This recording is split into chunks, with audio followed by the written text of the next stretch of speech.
आपल्यासोबत राष्ट्रवादी काँग्रेसच्या प्रवक्त्या हेमलता पाटील आहेत। ताई नमस्कार। नमस्ते।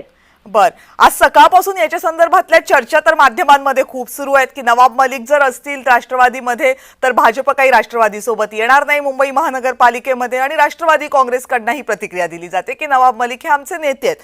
आता या सगळ्यामधनं मार्ग कसा निघणार आहे?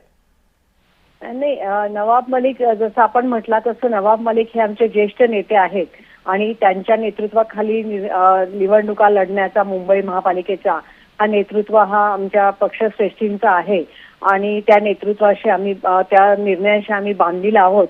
कुठल्याही व्यक्तिद्वेष असणं हे मला असं वाटतंय की राजकारणामध्ये चुकीचं आहे आणि महायुतीमध्ये एकत्रितपणे निवडणूक लढल्या जाव्यात अशी आमची सर्वांची भूमिका आहे।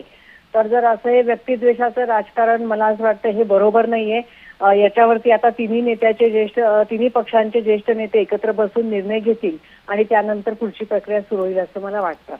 पण गोष्ट अगदीच पुढे गेली आणि हे जर निश्चितच राहिली भूमिका भाजपची की नवाब मलिक हे नसतील तरच आम्ही राष्ट्रवादी सोबत मुंबईमध्ये जाऊ, तर मग राष्ट्रवादी काँग्रेस एकटी लढायला तयार असणार आहे का मुंबईत? मला असं वाटतं की देवेंद्रजी फडणवीस हे अतिशय सुज्ञ आणि नेते आहेत मोठे, त्यामुळे अशी कुठलीही टोकाची भूमिका त्यांच्याकडून घेतली जाणार नाही आणि ह्या आम्ही निवडणुका एकत्रितपणेच लढू। या व्यतिरिक्त जर पक्षांनी कुठल्या वेगळा निर्णय घेतला तर मग शेवटी प्रत्येक पक्षाला आपापल्या पद्धतीने पुढे जाण्याचा अधिकार असतो आणि त्या पद्धतीने प्रत्येक पक्ष पुढे जाईल।